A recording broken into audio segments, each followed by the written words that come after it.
Aloha, namaste. I'm here to talk to you about some recent transits we've had, and things have been really shaking up as we move between this new moon that we just had and into our eclipse season that we're about to experience. And many of you have had a lot of different things coming up for you around your devices, around different um, things that involve electricity going on and off or causing issues, and maybe even communication problems. And so I just kind of want to do a quick video on the Mars and Sun transit and some of this, how this is affecting Mercury as well, as he comes closer to Rahu. So I'm going to go ahead and share my screen because we're talking about transits. And I have today, this is the 15th of March, and we had the sun move into Pisces yesterday, and Mars today has moved into Aquarius from Capricorn. So we've shifted both of our fiery planets, right? We have, whenever the sun moves, we have a bit of an instability for a day as it is. And while he's moving out of conjunction with Saturn, he's moving into this realm where the North Node is and soon to be eclipsed. And also where Mercury is, and Mercury is moving closer and closer to this Rahu. So you can really see how Mercury and Rahu together has been affecting things like our devices and our communication, sort of stopping and starting quality. Maybe something, maybe different apps you've been using have been kind of pausing or even stalling out completely, and you've had to reload them. I had a very interesting experience with my car yesterday that the gear shifter that just, changes it into gear just stopped working. It was just gliding and I was stuck in neutral. Unfortunately, had some help getting that fixed pretty quickly. So didn't cause too much of a problem for me, but it's the kind of thing where there's just some kind of sudden stop and then maybe a start again, but maybe some glitching occurring in many ways.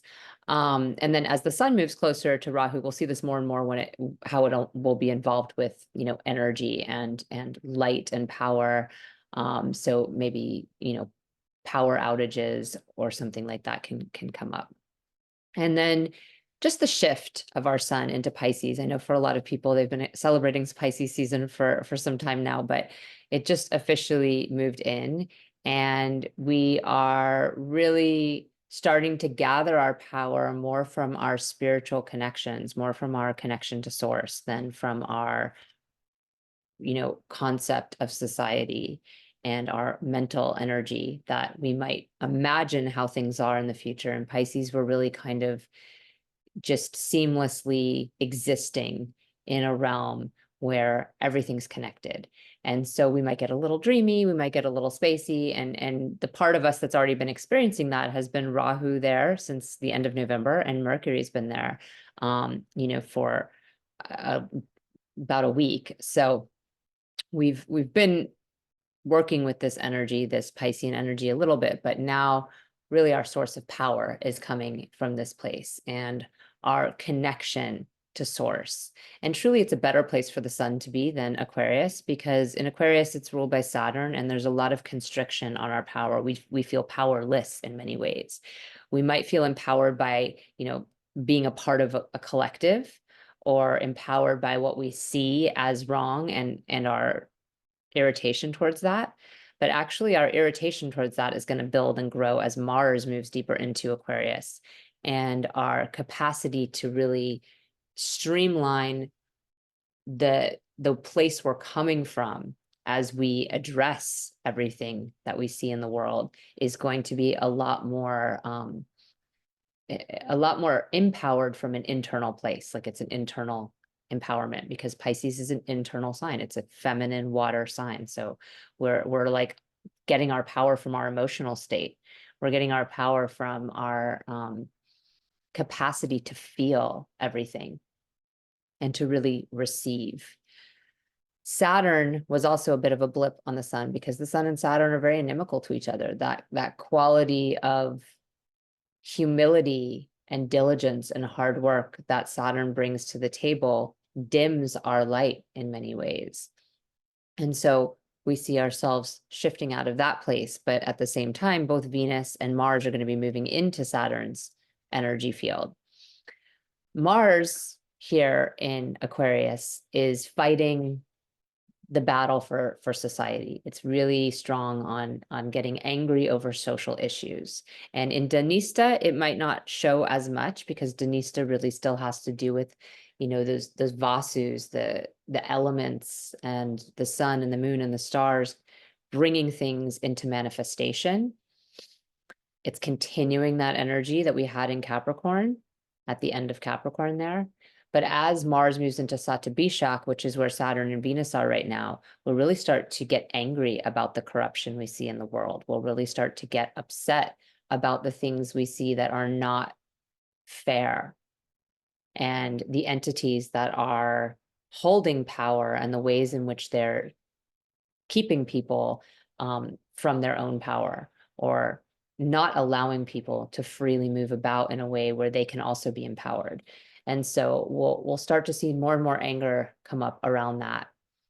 Venus is in a much better position here in Aquarius. There's a quality of friendliness towards everyone, community, and joy that comes from connecting to other people. Not this need for such intimacy, one-to-one relationship, but a lot more attention around the collective and groups of people, and bringing your friends together and bringing like-minded people together, and being able to bring some joy into this area of seeing what's wrong in the world, and maybe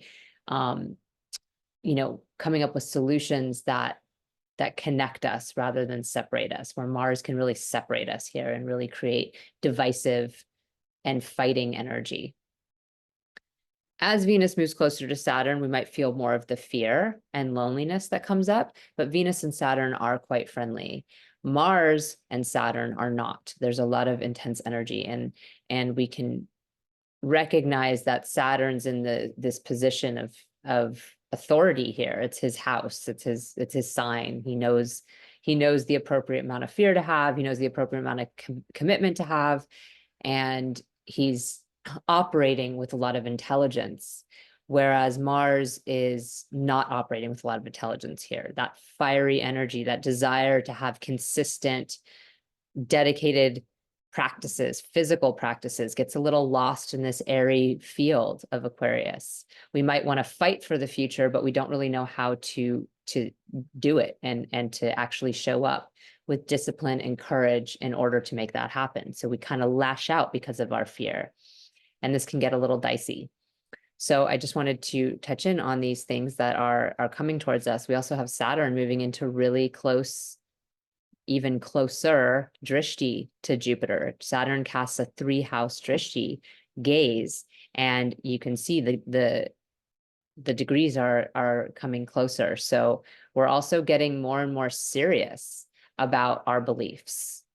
And with Mars now out of his exalted place, where he was just acting and doing what he needed to do, and now he's in this place of sort of anger and not necessarily having the physical channel in order to put all that anger into, we might see ourselves feel that way too. Like we've had these beliefs and we were acting on them, and now we're a little more fearful about it and feeling like it's very serious, and yet we only know how to be angry. We don't know where to direct all that energy. So it's an interesting moment we're moving into here, and of course I'll talk more about it all as we move into the eclipse, but I just wanted to acknowledge that we've just had these 2 planets shift, and if you have seen my weekly stars report that I do, I talked about this in that, and I also did a breakdown for each of the 12 signs. So you can see what Mars is for you. For Scorpio and Aries ruled people, this is your ruling planet. And it's just changed your focus for the entire next 5 weeks. If you are a Venus ruled person, Libra and Taurus, this is your 7th lord. It's just changed the way in which you are engaging in your relationships for the next 5 weeks. And the sun also has different rules, different houses for different people. And so it's really important to know how this shows up for you specifically. What area of your life has just totally shifted, and you can start to see that unfold more and more the more you learn. So you can check that out at patreon.com/Radha Home Astrology, and I'll see you soon. Namaste.